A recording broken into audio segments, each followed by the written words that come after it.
তারপর আপনাকে বিয়ে করতে চাই। জি জি মেম্বার সম্পর্কে আপনার কে হয়?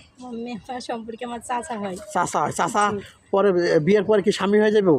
এটাই তো মেনে নেওয়া সম্ভব না, কারণ যারা আমি ছোট থেকে চাচা বলে ডাকছি তারে কি হাজবেন্ড হিসাবে মেনে নেওয়া যায়?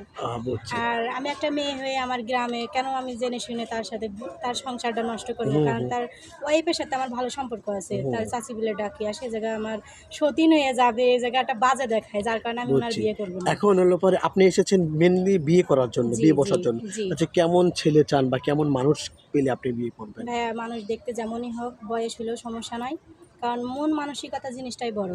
আমি চাই একজন ভালো মনের মানুষ। একদম ভালো মনের মানুষ। অবশ্যই। আহ এখন মানুষের ভিতরে তো যে দেখা যায় না যে তার ভিতরে কি আছে। আমি চাই একজন ভালো মন মানসিকতা, সে মানে যেমনই হোক আমার তাতে কোনো সমস্যা নাই। দেখা যাচ্ছে বউ বাচ্চা আছে, অনেকেরই বলে যে বউ বাচ্চা আছে। আমার সাথে সত্য কথা বলবে, আমি মিথ্যা আশ্রয়কে পছন্দ করি না। বলবে যে আমার বিয়ে করছি, তারে আমার ভালো লাগে না, কিংবা আমার একটা বিয়ে করার ইচ্ছা আছে। অনেকেরই থাকে না, একটা বউ থাকলে একটা বিয়ে করে, আমার তাতে কোনো আপত্তি নাই। আপত্তি নাই, কোনো আপত্তি জি নাই। না। আপনার হাসিতেও মানুষ পাগল হয়ে যাবে।